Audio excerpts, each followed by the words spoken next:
I immediately sensed something was wrong when my intern, sounding like a cornered animal, whispered into the phone from the stairwell, "They blocked your access to the shared folders."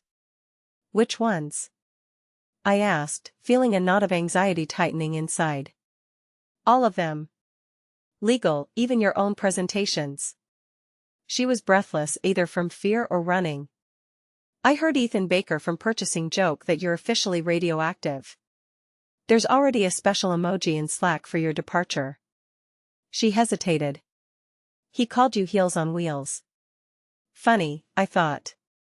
Because I wasn't quitting. And I hadn't been fired. Hell, just 3 days ago, I was dazzling them at their annual compliance seminar. I remembered the room erupting in applause when I finished with my signature line, "Compliance isn't just paperwork. It's power disguised as protocol." Apparently, they took my words seriously, a little too seriously. I hung up and marched towards my office, past those glass cubicles housing their inflated egos. My name was already gone from the lobby directory. And the assistant chairman position was suspiciously occupied by some guy named Owen, who studiously avoided my gaze. No warning, no HR meeting. Just a clean, surgical removal. When I reached my office, my access badge blinked red, a traitorous signal. I had to call the cleaning crew to retrieve my forgotten umbrella, the one I'd carelessly left behind, confident in my Monday return. The only witness to my vanishing act was an unfortunate potted plant, pathetically awaiting a week's worth of watering. Even it seemed to be glaring at me with reproach. By evening, LinkedIn had become a battlefield littered with the landmines of passive-aggressive farewells. "Wishing her all the best in her next chapter, thank you for your time, change is a hidden opportunity for growth." Not a hint of truth, not a single explanation. But buried deep in a private thread for the chosen few, accidentally forwarded to my old work email, someone forgot to deactivate it, I stumbled upon a PDF ominously titled "Risk Mitigation, External Consultant Termination." Clicking on the file, I scrolled through the pages and froze, paralyzed. Page 3, Item 5, seared into my memory, Eleanor Vance is to be discreetly removed from all current projects. Blacklisted from internal vendors. Initiate complete persona isolation across all departments by May 1st. Today was April 30th. They were planning to erase me before my birthday. I stared at the screen, feeling the adrenaline turn my morning coffee into a burning panic. My insides turned to ice, and my hands trembled. But not even a needle could erase the smile from my face. These smug titans blacklisted me, forgetting who forged the very rules they hypocritically played by.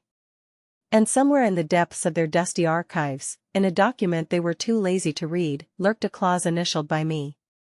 A clause they recklessly failed to remove when they decided they could simply erase me from their lives. That clause was their Achilles heel. It meant that the expiration date of each of their precious certifications was rapidly approaching, and they wouldn't escape reckoning. And I intended to remind them of that. The first domino fell at 8:14 a.m., exactly 2 days later. A junior auditor from Springfield Investments, his voice trembling, emailed the risk department. "Urgent. Our fraud check has failed. Eleanor Vance Consulting is no longer listed as a certifying body in our vendor profile." 5 high-ranking executives were copied on the email, 2 of whom were already teetering on the brink due to ESG metric manipulations last quarter. Then came the first call. It was the director of compliance, the same one who once made a crude joke about my piercing voice resonating in a boardroom full of chuckling men. Men whose careers were built on the foundation of my PowerPoint presentations. I wondered how he'd sing now. "Eleanor," he drawled, as if we were old friends. His voice dripped with forced friendliness. "There's a slight hiccup. Nothing critical, of course. Just wondering if we could get a revised ISO certificate for our station?" I let him talk, squirm, hint at my forgetfulness regarding the simplest checkboxes. As if I were still his assistant, not the woman whose initials graced the compliance templates of 22 Fortune 500 companies. Finally, when his stream of words dried up, I cut him off with an icy tone. "I'm afraid Eleanor Vance Consulting has undergone an internal restructuring. Your files are currently under review. I'll let you know if and when recertification becomes possible. And without waiting for a response, she hung up. Click. By noon, panic had gripped everyone like a virus. Emails flooded inboxes. Internal chats were bursting with messages, which were immediately screenshotted and forwarded. Someone leaked me a message from Evergreen Shipping on Slack, where their general counsel was furiously demanding in all caps, "Who the hell greenlit blacklisting the woman who essentially signs off on our liability insurance confirmations?" No one believed in me. And that was incredible. Everyone insisted someone else pulled the trigger. Cowards trembling with fear never stare down the barrel of a gun. They just whisper prayers, hoping the bullet passes them by. Meanwhile, my office was buzzing like a disturbed hive. Paige, our compliance bulldog and avid coffee drinker, had switched to a scorched earth policy. She obsessively began auditing our entire client base as if she were taking revenge on her ex-husband. Throwing my door open with a bang, she stormed in with 3 bulging folders in her hands. "What do you want first, blood or humiliation?" she growled with a predatory grin. "Surprise me." Paige grinned. Westbrook International fudged the data in their diversity, equity, and inclusion report last year. You noticed it. They paid a bribe to cover it up.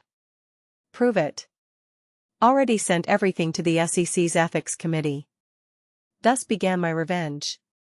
But here's what they didn't understand about me. I don't raise my voice. I don't make threats.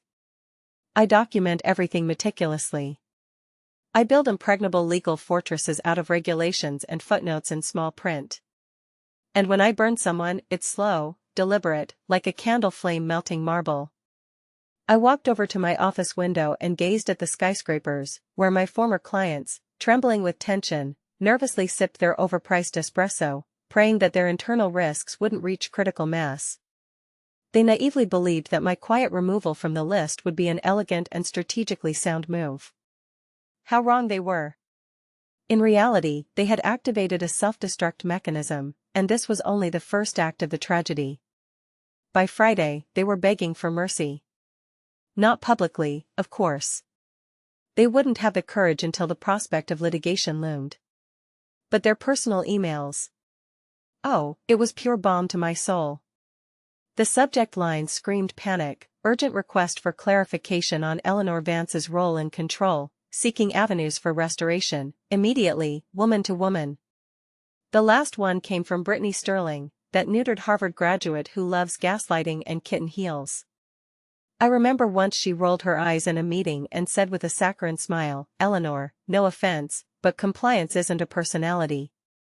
And now she was sending me scanned copies of her personal calendar, with Eleanor for consideration highlighted in pink, as if I were some corporate fairy godmother. The email ended with a plea, "Would love to have lunch and reset." Reset? Honey, it's not the router that's broken. It's your career that's going down the drain. But lunch didn't tempt me. I needed a slow, corrosive rot from within. The kind that gnaws at the foundations until it chews through the wires, and the smell of burning is noticed too late. So I ignored Brittany's message. Instead, I dialed Garrett Foster, a pedantic regulator with a phenomenal memory for grudges, like an elephant. Back in 2018, Brittany had vetoed his internal audit recommendations to push a consulting contract to her husband's firm. The traces were barely visible, but I knew. I had emails, timestamps, and even the whistleblower protection policy that Brittany herself had ironically drafted. "Garrett," I said into the phone, "I'm not asking for favors. I'm just handing you the keys to a very interesting door." There was silence on the line. "And how deep is it?" he finally asked. "Above the knee. Maybe up to the neck." Click. Dial tone. By Sunday evening, Brittany's name was already being bandied about in an anonymous thread on Reddit dedicated to corporate ESG scams. And by Monday morning, she was frantically deleting her social media accounts. On Tuesday, Evergreen froze 4 shipments heading to Europe due to suddenly arising documentation issues. And then the phone rang.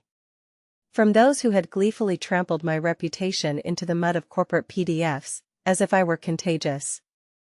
From those who naively believed that by getting rid of me, they would get carte blanche and skyrocketing quarterly results. Harrison Bell, the smug CEO of Foresight Partners and part-time golf enthusiast, left a voicemail message reeking of desperation and sickeningly expensive cologne. Eleanor, let's be reasonable. You're too smart to waste time on this vendetta. I suggest we settle this. Settle? Good Lord. These men adore empty words. I paused for 2 days, letting him stew in his own decaying authority. Then, I sent him a laconic reply: settlement begins with a public apology and compensation to Eleanor Vance Holdings for violation of Clause 7B. Within an hour, he emailed back, let's discuss terms. But I wasn't interested in negotiations. I was concerned with timing, because none of these smug dealers, these polished empire builders, even suspected that the real hell was yet to come. And it all started on my birthday. The guest list resembled a military operation plan. A rooftop in the city center, a bar illuminated with ghostly light, cocktails with pretentious names, everything in black and silver tones, like a funeral for common sense. At first glance, a typical party. Laughter, music, clinking glasses, lulling the business sharks into complacency. But this wasn't a celebration. It was arson. Everyone on the list had one thing in common: they had either underestimated me, owed me, or tried to push me off the road but failed. And here they all were, in this glittering trap, pretending not to notice the wolves lurking among them. Even Harrison graced us with his presence. His smile stretched to the limit, sweat beading on his forehead under his $4,000 jacket. He was probably hoping to charm everyone into restoring the status quo before the Q2 reports crashed down on them with the full truth. He handed me a box, dryly uttering, "Happy birthday." I didn't rush to open it, just raised a skeptical eyebrow. What's in it? A surprise? A job offer, or a court summons right away? His strained laughter sounded fake. I remained impassive. Let him squirm. After a pause, I finally turned to the microphone. A light tap of a spoon against a glass drew attention. Thank you all for making the time, I said, scanning the faces. Today is not just my birthday. Today, we're going to talk about honesty. Remember that concept, right? A wave of awkward chuckles rippled through the room, several people visibly straightened up, and one guy even flinched. Noted. I was recently advised to be more civilized. That revenge is the domain of low souls. I paused dramatically, then gave everyone a disarming smile. I agree. Revenge is too petty. But accountability, that's just good management. Behind me, the projector sprang to life, and a chill noticeably descended upon the room. The first slide appeared on the screen, a spreadsheet. Then the second, correspondence, complete with accurate timestamps, clearly showing that Foresight's partners had brazenly forged a supplier's signature, my signature. And finally, the third slide, an internal memo, leaked online, with Harrison's initials, authorizing a large sum to be paid for silence regarding a failed inspection at the Jakarta production site. Silence hung in the air like a crushing weight. Harrison's face turned to stone, only his Adam's apple jerked convulsively, as if he had swallowed a shard of glass. A muffled "oh, crap," echoed from behind. I pressed a button, and the last slide appeared on the screen, the centerpiece. A photo, clear as a conviction, with a date, watermark, and geolocation, Harrison and Brittany chatting amiably with a compliance broker, the same one who was now neck-deep in a federal investigation for bribery. The same one Brittany once called an old family friend when I expressed doubt about his participation in our consulting calls. No more words were needed. The picture spoke for itself. I simply raised my glass to clarity, and to consequences that need no introduction. At first, there were timid, hesitant claps. Then louder, and finally, real panic reflected in the eyes of many as they grasped the magnitude of what was happening. Brittany, of course, was absent. She declined the invitation under the guise of a wellness trip. I hope her retreat includes a reliable VPN and extradition insurance. Harrison tried to say something after my toast. To stammer out excuses. But I simply turned and walked away. Their pathetic apologies are not important now. What matters is the chain reaction I just set in motion. By morning, major companies would freeze all their contracts with foresight. The game had begun. Two are starting to dig into themselves, initiating internal ethical disputes. And here's the cherry on top: one upstart, an ambitious young punk from the bottom, leaks my slides to a journalist from the Financial Herald. Well, of course, everything is going according to plan, like clockwork. But the trump card, the move that no one expected, is still stashed in my purse. A small flash drive labeled, as if a sentence, finale. The real hell the flash drive unleashed was on Tuesday. No fanfare, no Hollywood hacking tricks. Just a quiet upload, 4 files, no passwords, no watermarks. All sent from a burner laptop in a WeWork, where no one had any idea who I was. Each file was a carbon copy, preliminary internal audit results. Not for distribution. And what do you think? They blasted it all over the world.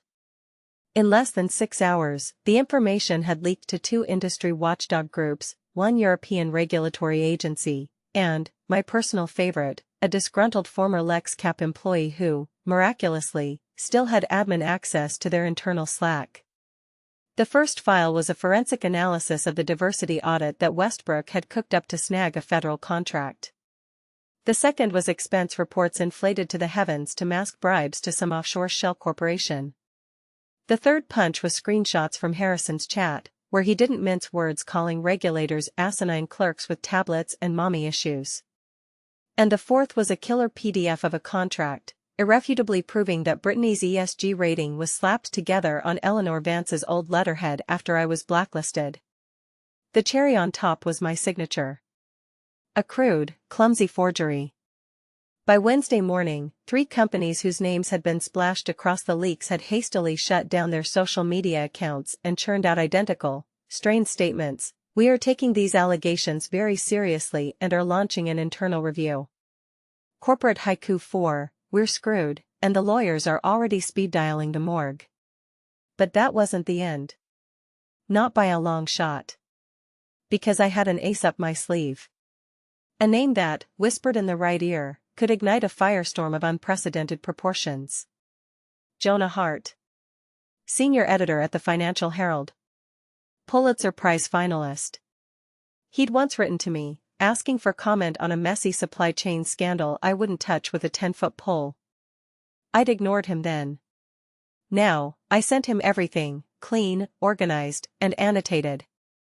I didn't just lay out the facts, I animated the story, made it breathe and move. 5 minutes later, my phone rang. God damn it, Eleanor Vance, his voice boomed, are you sure you want your name attached to this? I don't need the glory, I replied, I need results. I could hear the satisfied smirk in his voice, he was relishing his role as executioner. 2 days later, the article detonated across the media landscape. Front page, online and in print. The illusion of compliance, how ESG became a smokescreen for corporate deception. The article had names, numbers, evidence, a clear timeline, but most importantly, it shattered the illusion that this industry could exist without people like me.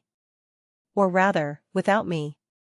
That weekend, I ignored all calls, letting his messages fill my voicemail to capacity. I took a train to the ocean, rented a glass house where I could hear the waves crashing against the rocks, like the slow, inexorable pulse of impending justice. And in that deafening silence, I read the last message from Paige. Just 5 words, but what words they were. Harrison resigned. Brittany under investigation. And then, like a cherry on top, another short edition. 20 agonizing minutes later, the phone exploded with a call from the SEC. Eleanor, they need you. I slowly put down the phone, raised my glass of wine to my lips, and a satisfied smile spread across my face. That's the thing about blacklists, they only have power if you don't control who's on them. On Monday, like a polite warning, there was a knock at the door. The subpoena, sealed in a drab manila envelope, looked ominous. It was delivered by a man in a gray, nondescript suit, with the air of an office clerk who had spent his entire life in stuffy rooms, sipping lukewarm coffee. He didn't utter a word, just extended the envelope and gave a short nod, as if we both understood some dark secret. I didn't even raise an eyebrow, just thanked him and closed the door. Inside, on letterhead, was the name, the United States Securities and Exchange Commission. Below it, a request for voluntary testimony addressed to Ms. Eleanor Vance. Not a threat, not a warning, but an invitation. The kind you give not to those you want to destroy, but to those who hold the matches and know exactly where the skeletons are buried. I brought Paige with me. She walked into that sterile interrogation room as if she were headed to a high-end spa. I sank into the chair across from the table, as if into a cage. 2 investigators, my lawyer, and a stenographer, buried in his work, not a single glance. Ms. Vance, one of the investigators began, his voice dry and official, please confirm your role in the certification of ESG reports for the past 3 years. He tried to push a folder of documents toward me, but I didn't even deign to look at it. I simply leaned forward, like a predator ready to pounce. You want to hear the truth? About the shell companies siphoning money through fake projects? About the bogus environmental partnerships, glossed over with glossy photo shoots and carbon calculators that no one ever audited? The investigators froze, exchanging bewildered glances. Paige, my lawyer, subtly slid the USB drive across the table. It had the same marker inscription, final. It's all here, I said, internal memos, unpublished audits, Eleanor Vance Consulting's risk logs. Everything they buried for political expediency. The room fell silent, so thick you could almost touch it. Why now? One of the investigators asked cautiously, as if afraid to jinx it. I finally looked him in the eye. All I saw there was the assumption that they could break me, grind me to dust. But I'm here, and I'm ready to play until the end. Because they brazenly fabricated my name, coldly froze me out, and built their dirty empires on this hypocritical ethics compliance. And I want everyone to know, compliance isn't just for show. It's a weapon. And they handed it to the wrong woman. 3 hours later, we were personally escorted out. One of them, with a steely gaze, shook my hand with both of his. We may need your expert testimony. It sounded more like a plea than an offer. Just say when, I replied, feeling the rage simmering inside. We exited through a back door, avoiding the glare of spotlights and intrusive cameras. Only a faint, but palpable, scent of fear lingered in the air, like ozone before a storm. Paige, already at the car, grinned like a predatory wolf anticipating a kill. They're gonna fall, aren't they? She growled, relishing the moment. I didn't answer, because my phone vibrated. Unknown number. I answered, and a voice I hadn't heard in ages came through the line. Deep, gravelly, like a whisper from the underworld, restructuring of the State Ethics Board. A pause, ratcheting up the tension. And your potential role, as Chief Commissioner. It was like being struck by lightning, but not from surprise, from realization. The blacklist had become a golden ticket. They thought they broke me? They had no idea who they were dealing with. And the very people who used to pretend I was invisible in meetings were now building a throne from which I would rule too powerfully to even notice them. Tell the governor, I hissed, I don't accept appointments. I create them. The dial tone buzzed in my ear, like a gunshot. Paige stared at me, dumbfounded. Are we, the establishment now? No, I snapped. We're the audit they've been avoiding. And they would feel every red flag they ever ignored crashing down on them like a corrupted ledger with no backup. Chaos reigned at Foresight Partners' boardroom, as if a hurricane of spreadsheets and all-consuming shame had swept through. I watched it live, a personal link leaked by an inside ally.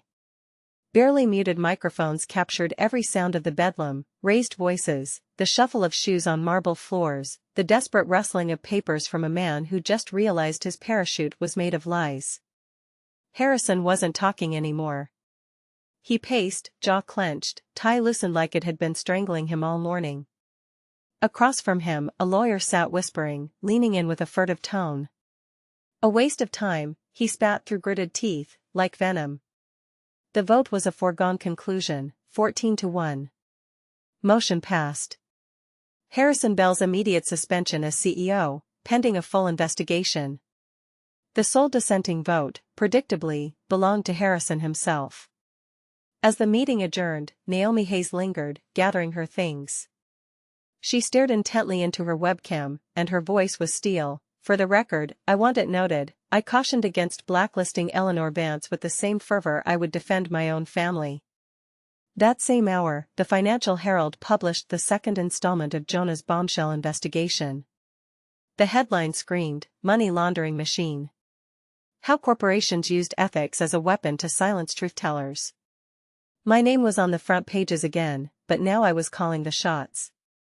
No longer just a former consultant, but a compliance architect, an industry whistleblower, a leading contender for the State Ethics Board. I closed the article and opened my inbox. A deluge of requests flooded in, international firms, law schools begging me to give a guest lecture. Even a message from a stranger who thought my lecture's title should be, "How to Burn Down Lies and Not Get Burned Alive." Tempting, damn tempting, but my plans stretched much further. At 4:06 p.m., I sent the email. Singular. Brittany Sterling. The subject line was concise and cold, formal request for retraction and restitution. The body of the email, an ice pack. Brittany, you are well aware that forging my signature on your ESG package constitutes both civil fraud and a criminal offense. I formally request a public retraction, financial compensation, and a letter signed by you to be sent to all former clients of Eleanor Vance Consulting, clarifying the nature of the false certification. The deadline for compliance is 72 hours. Failure to comply will result in a lawsuit and direct contact with federal authorities. Sincerely, Eleanor Vance. No emojis, no PS, just ringing silence wrapped in the steel of legal threat. I didn't expect a response.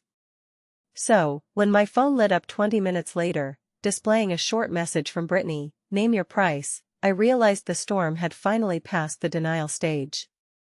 She was no longer fighting. She was bargaining for surrender. 2 minutes later, the phone rang.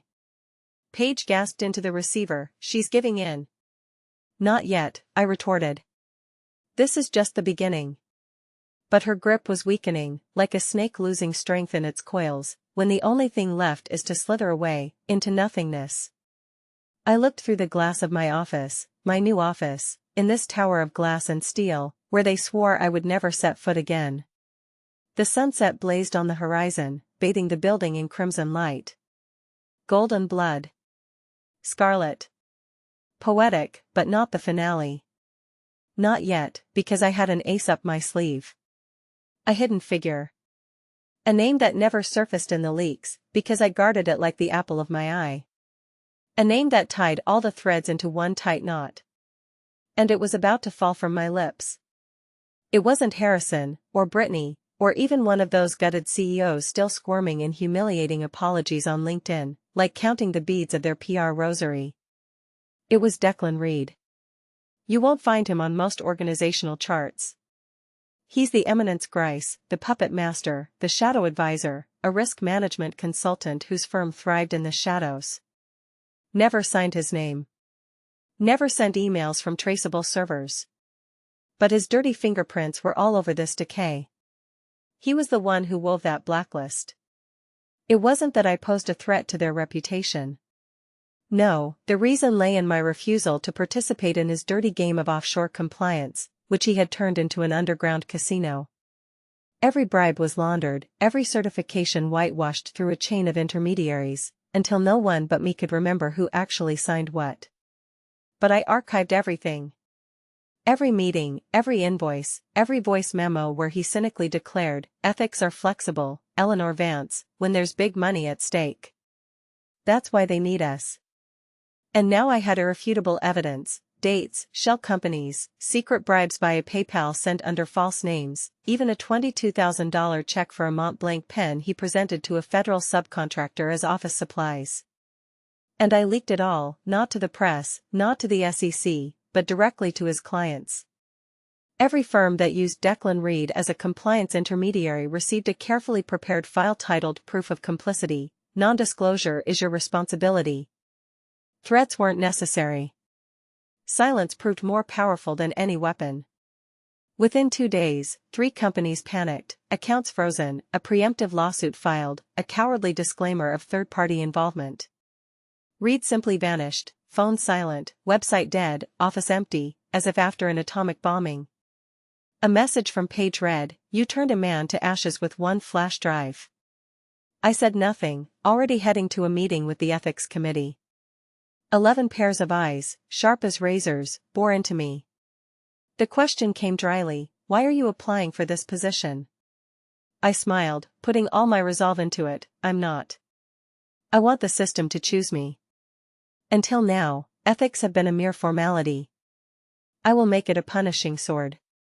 The room fell silent, broken only by restrained nods. The vote was held the next morning. Unanimous. I was approved. Chief Compliance Officer. State Ethics Council. 6 years. Absolute power. And, of course, a place on their blacklist. The names of those who compiled that fateful list have faded into oblivion. But the irony is that now these same people, with my name like a ghost lurking in the footnotes, are carving and recarving the political map. Their interns, like religious fanatics, study my case, elevating it to the rank of an immutable doctrine. And Brittany, as the little birds told me, found herself consulting yoga studios, peddling reforms like a miracle elixir for enlightenment. As for me, I don't just burn bridges behind me. I unleash a tsunami on them, and then build new ones, using the wreckage of the old, like a phoenix risen from the ashes. Compliance is not just a trivial revenge. It's a sophisticated, invisible weapon that no one notices until it slices an empire in half, like a sharp sword.